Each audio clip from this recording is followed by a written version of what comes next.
ॐ नमः भगवते चैतन्यचन्द्राय। ॐ नमः भगवते व्यासुदेवाय। नारायणं नमस्कृत्यं नरं चैव नरोत्तमं देवीं सरस्वतीं व्यासं ततो जयमुदीरये। नष्टप्रायेषु भद्रेषु नित्यं भागवत सेवयां भगवते उत्तमश्लोके भक्तिर्भवति नैष्ठिकी। कृष्णाय वासुदेवाय देवकीनन्दनाय च नन्दगोपकुमाराय श्रीगोविन्दाय नमो नमः। कृष्णाय वासुदेवाय देवकीनन्दनाय च नन्दगोपकुमाराय श्रीगोविन्दाय नमो नमः।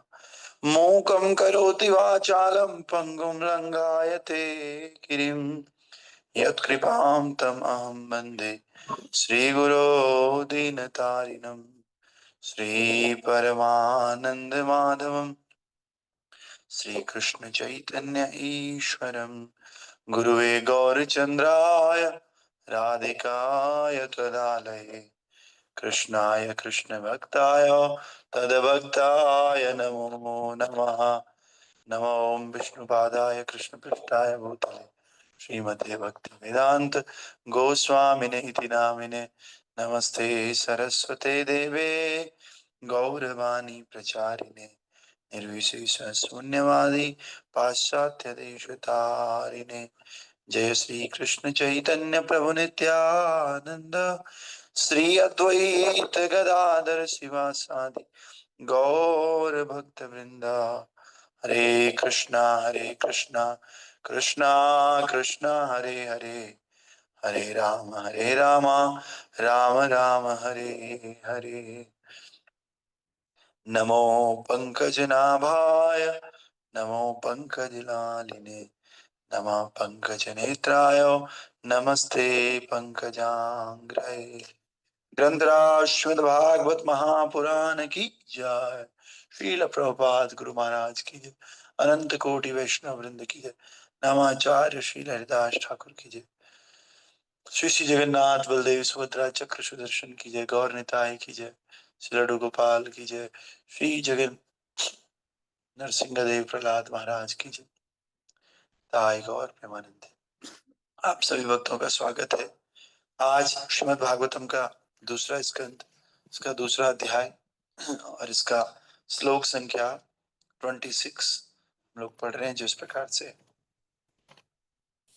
अथो अनंत स्य मुखानलेन द्वन्द्वाहिमानं सनिरीक्ष्य विश्वं निर्याति सिद्धे स्वरयोष्टदिष्ट्यम् यद्द्वैपारार्ध्यं तदुपारमेष्ठ्यम्।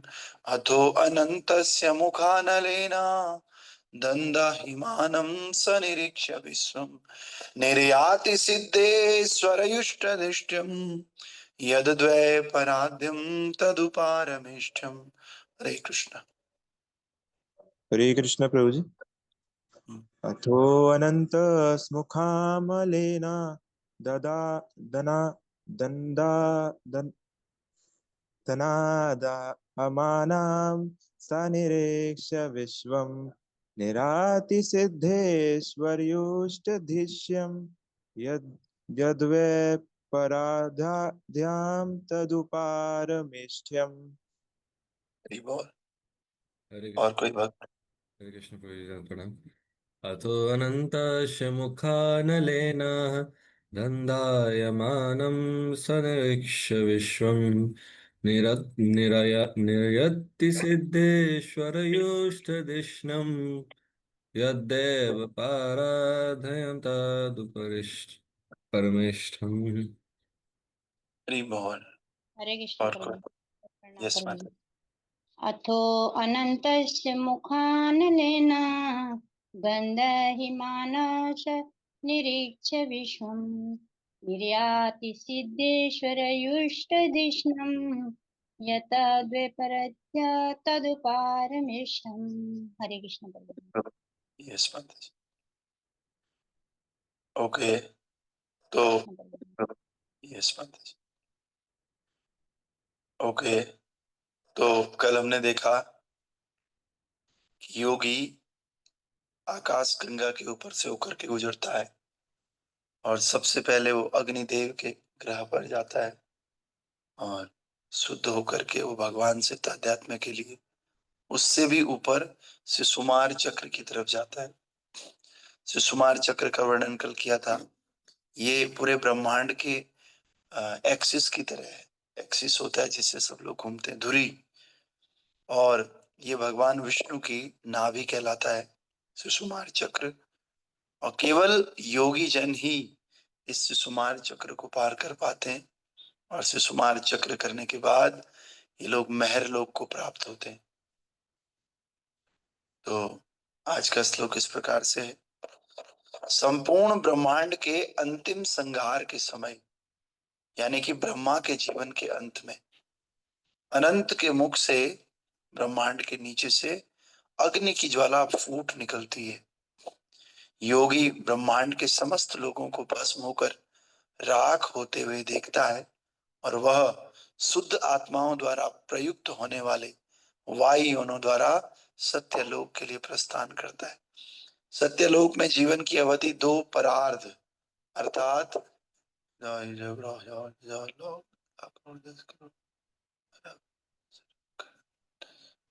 इतना नील, इतना खरब, इतना अरब, बाप रे। तो ये नंबर अगर किसी के पास है तो देख लो, ये बहुत बड़ा नंबर है। खरब से भी ऊपर ये है। इतने सौर वर्ष की अनुमानित की जाती है। महरलोक में कितनी थी? महरलोक में थोड़ा सा कम थी, 4 अरब 30 करोड़ वर्ष, है ना।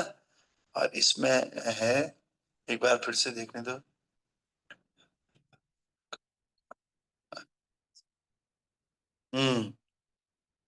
ये 1 नील और 54 खरब और 80 अरब, इतने ईयर्स वो कहाँ पर रहता है? सत्यलोक में। इसीलिए कुछ लोग सत्यलोक को परमानेंट मान लेते हैं। वो सोचते हैं सत्यलोक तो कभी, सोचो इतने साल कोई रहेगा उसको सत्य ही मान लेंगे लोग। तो ये लोग सत्यलोक की तरफ जाते हैं और सत्यलोक की जो वर्ष अनुमानित है वो इतने साल है। बाप रे, इतना तो गणना भी हमको नहीं आ रही। तो तात्पर्य भाई अर्चनीय, वंदनीय, प्रातः स्मरणीय जगत गुरु श्रील प्रभुपाद जी द्वारा। श्रील प्रभुपाद की जय। प्रभुपाद बताते हैं, यहाँ ये संकेत किया गया है कि महरलोक जहां शुद्ध आत्माओं या देवताओं की आयु 4 अरब 30 करोड़ वर्ष अनुमानित की जाती है, वहां के निवासियों के पास वायुयान होते हैं जिनसे वे ब्रह्मांड के सर्वोच्च लोक सत्यलोक में पहुंचते हैं। दूसरे शब्दों में श्रीमद् भागवतम हमें अन्य लोकों के विषय में अनेक संकेत देता है जो हमसे बहुत ही दूर है और जिन तक काल्पनिक वेग से भी अधिक गति वाले आधुनिक यान तथा अंतरिक्ष यान नहीं पहुंच सकते। श्रीमद् भागवतम के इन कथनों को श्रीधर स्वामी, रामानुजाचार्य तथा वल्लभाचार्य जैसे महान आचार्यों ने स्वीकार किया। भगवान चैतन्य महाप्रभु तो श्रीमद् भागवतम को निर्मल वैदिक प्रमाण के रूप में मानते। अतएव कोई भी विचारवान व्यक्ति श्रीमद् भागवतम के कथनों की अवहेलना नहीं कर सकता, जबकि इसके प्रवचनकर्ता स्वरूप सिद्ध व्यक्ति श्रील सुखदेव गोस्वामी, जो समस्त वैदिक साहित्य के संकलन करता, अपने पिता श्रील व्यास देव के पद चिन्हों का अनुसरण करने वाले। व्यास देव जी का नाम आज आया, आज वृंदावन दास ठाकुर इनका भी अपीयरेंस है। तो वृंदावन दास ठाकुर भी जो है, इनको भी श्रीमद् चैतन्य भागवतम के व्यास कहा जाता है। उनका आज प्राकट्य है, वृंदावन दास ठाकुर चैतन्य लीला में हुए। तो कह रहे हैं कि जो व्यास देव जी इनका अनुसरण करते हैं, श्री भगवान की इस सृष्टि में ऐसी अनेक आश्चर्यजनक वस्तुएं हैं जिन्हें हम अपनी आंखों से सदैव देखते रहते हैं, किंतु आधुनिक भौतिकवादी विज्ञान द्वारा उन तक पहुंचने में अक्षम रहते हैं। अतएव हमें वैज्ञानिक परिधि से परे की वस्तुओं को जानने हेतु भौतिकवादी विज्ञान के खंडित प्रमाण पर निर्भर नहीं रहना चाहिए। सामान्य व्यक्ति को आधुनिक विज्ञान तथा वैदिक विद्या दोनों ही केवल स्वीकार कर लेना पड़ता है, क्योंकि वह न तो आधुनिक विज्ञान की और न ही वैदिक साहित्य के एक कथन की भी जांच कर सकता है। सामान्य व्यक्ति के सामने एक ही विकल्प रह जाता है कि या तो वह इनमें से किसी एक पर विश्वास करे या दोनों पर करे। किंतु समझने की वैदिक विधि अधिक प्रामाणिक है, क्योंकि उसे उन आचार्यों ने स्वीकार किया जो न केवल श्रद्धालु एवं विद्वान व्यक्ति हैं, अपितु मुक्त व्यक्ति भी हैं तथा समस्त बद्ध जीवों के समस्त दोषों से रहित है। कह रहे जो आम आदमी है ना, वो बेचारा कहाँ जाए, वो साइंटिफिक चीजों पे भी विश्वास करना पड़ता है उसको, और आध्यात्मिक चीजों पे भी विश्वास करना पड़ता है, बेचारा जाए कहाँ क्योंकि वो दोनों की जांच पड़ताल नहीं कर सकता, उसके पास इतनी सामर्थ्य नहीं है कि वो दोनों की जांच पड़ताल कर सके। तो कह रहे हैं उसके पास दो ही ऑप्शन है, या तो वो एक पे विश्वास करे, दूसरे को नेग्लेक्ट करे, या तो वो दूसरों को ही, दोनों को ही थोड़ा थोड़ा मान ले। तो व्यक्ति वही करता है, ज्यादातर दोनों को ही मान लेता है थोड़ा थोड़ा। लेकिन प्रभुपाद बता रहे हैं कि ये जो वैदिक विधि है, ये वैदिक विधि जो है ज्यादा प्रमाणिक है। क्यों ज्यादा प्रमाणिक है? क्योंकि इसे केवल श्रद्धालु और विद्वान व्यक्तियों ने स्वीकार नहीं किया, बल्कि इसे मुक्त जीवों ने स्वीकार किया। सुखदेव गोस्वामी मुक्त जीव है, और परीक्षित महाराज मुक्त जीव है, और हमारे व्यास देव जी मुक्त जीव हैं, उन्होंने इसको स्वीकार किया है। रामानुजाचार्य मुक्त जीव हैं, वल्लभाचार्य मुक्त जीव हैं, चैतन्य महाप्रभु मुक्त मुक्त जीव के चैतन्य महाप्रभु तो भगवान है। तो इन सब लोगों ने इसमें स्वीकार किया जो कि सारे दोषों से रहित है। आधुनिक विज्ञानी तो ऐसे बद्ध जीव हैं जो अनेक त्रुटियां कर सकते हैं। तो ये जो लोग थे आचार्य, इनकी कोई त्रुटि नहीं होती थी, तो फिर इसलिए इनके द्वारा दिया गया ज्ञान ज्यादा इंपॉर्टेंट है, ज्यादा ऑथेंटिक है। लेकिन जो भौतिक विज्ञानी है वो तो त्रुटि से भरे हुए रहते, तो इसलिए इनका उतना ज्यादा प्रामाणिक नहीं। अतएव उत्तम तो यही होगा कि भागवतम जैसे वैदिक ग्रंथों के प्रामाणिक वचन को स्वीकार किया जाए, जिसे महान आचार्यों ने एक स्वर से स्वीकार किया है। अब कोई व्यक्ति कभी गलती नहीं करता, बहुत डिसिप्लिन रहता है और गलतियों से मुक्त है, वो उसके अंदर गलतियां नहीं होती।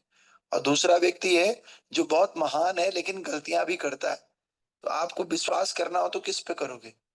मैं तो उस व्यक्ति पे विश्वास करूंगा जो गलतियां करता ही नहीं, जो त्रुटि रहित है, जो मुक्त है गलतियों से। इसी प्रकार दो ज्ञान आपके सामने, एक ये भौतिक ज्ञान है जो कि वैज्ञानिकों द्वारा दिया गया है, और एक आध्यात्मिक ज्ञान है जो मुक्त जीवों द्वारा दिया गया है। किस पे विश्वास करना चाहिए? प्रभुपाद जी कह रहे हैं कि ये मुक्त जीवों द्वारा दिया गया ज्ञान ज्यादा प्रामाणिक है। अगले श्लोक में प्रभुपाद जी कहेंगे, कल हम देखेंगे, न यत्र शोको न जरा न मृत्यु नार्तिन्न चादये गरिते कुतुषी यच्चित्तदो यत्कृपयानिंद विंदा दुरंत दुःख प्रभाव दर्शनात्। और वो सत्यलोक, वहां न तो मृत्यु है, न शोक है, न बुढ़ापा है, वहां किसी प्रकार की वेदना नहीं है, जिसके कारण किसी भी तरह की चिंता भी नहीं है। हाँ, कभी कभी चेतना के कारण उन लोगों पर दया उमड़ती है जो भक्ति योग से अवगत न होने से भौतिक जगत के दुर्लभ कष्टों को भोग रहे हैं। सत्यलोक की बात कर रहे हैं ना, तो सत्यलोक के श्लोक हैं 2 3 4। इन श्लोकों में सुखदेव गोस्वामी ने सत्यलोक की बात करी है, तो हम इस सत्यलोक को समझेंगे कल परसों में, है ना। तो आइए, आज जैसे कि हमने आपको बताया कि आज वृंदावन दास ठाकुर का क्या है, अपीयरेंस डे है। तो गौर गणोदेश दीपिका है, तो उसमें जो है वर्णन आता है एक श्लोक का, वेद व्यासो य एवासीत दासो वृंदावनो धुना सखाय कुसुमा पीड़ा कार्यतस्तम समाविशत। जो वेद व्यास थे वो वृंदावन दास ठाकुर बन गए, और कृष्ण की सखी कुसुम पीड़ा, एक कृष्ण की सखी है कुसुम पीड़ा, वो भी विशेष प्रयोजन से उसमें प्रविष्ट हुई। ये गौर गणोदेश दीपिका में बताया जा रहा है। और जो वृंदावन दास ठाकुर है, ये जैसे भागवतम किसने लिखा? वेद व्यास जी ने लिखा। उसी प्रकार से चैतन्य भागवतम, जिसमें चैतन्य महाप्रभु का वर्णन है, भागवतम में श्री कृष्ण का वर्णन है और चैतन्य भागवत में चैतन्य महाप्रभु का वर्णन। तो भागवतम वेद व्यास जी ने लिखी और चैतन्य महाप्रभु का जो ये चैतन्य भागवत है ये वृंदावन दास ठाकुर ने लिखा, इसलिए इनको वेद व्यास जी की उपाधि दी जा रही। तो वृंदावन दास ठाकुर कौन है? तो वृंदावन दास ठाकुर जो है ये नारायणी के पुत्र है। अब नारायणी कौन थे? आपने श्रीवास पंडित का नाम सुना होगा, श्रीवास आंगन, जहां पर चैतन्य महाप्रभु जो है अपना पंडाल लगाते थे श्रीवास आंगन में। उन्हीं श्रीवास पंडित के बड़े भाई थे और उनकी बेटी थी, उसका नाम है नारायणी देवी। तो नारायणी देवी जब चैतन्य महाप्रभु महाप्रकाश लीला करते थे, दिन भर हरिनाम संकीर्तन करते थे श्रीवास आंगन में, तो ये बच्ची बहुत छोटी थी, 5 साल की। तो चैतन्य महाप्रभु ने इनको इनको ब्लेस किया था, नारायणी देवी को, और इनके सर में हाथ भी रखा था। और जब चैतन्य महाप्रभु की कृपा पात्र ये बच्ची, जिनका नाम नारायणी है, ये जब बड़ी होती, बड़ी होकर के एक बालक को जन्म देती है और उन्हीं बालक का नाम क्या है? वृंदावन दास ठाकुर। तो ये कनेक्टेड है। जो श्रीवास पंडित है उनकी भतीजी नारायणी देवी और उन भतीजी का पुत्र वृंदावन दास ठाकुर। तो जो महाप्रभु की लीला जब हुई थी, तो महाप्रभु की लीला में जो कृष्ण की नर्स थी अंबिका, तो उसकी छोटी बहन थी, ये महाप्रभु की लीला में नारायणी बन गई। आपने सुना होगा किलिम्बिका, किलिम्बिका थी जो कृष्ण की नर्स अंबिका। अंबिका और किलिम्बिका 2 बहन थी। तो अंबिका तो कृष्ण की नर्स थी, नर्स मतलब जब ठाकुर जी की देख रेख करती थी वहां पर। और जो किलिम्बिका है वो जो है मालिनी की छोटी बहन थी, अंबिका की छोटी बहन थी। तो वही जो है महाप्रभु की लीला में नारायणी बन गई। तो नारायणी वो इसलिए बनी भैया। और वृंदावन दास बहुत सारी चीजें लिखते हैं।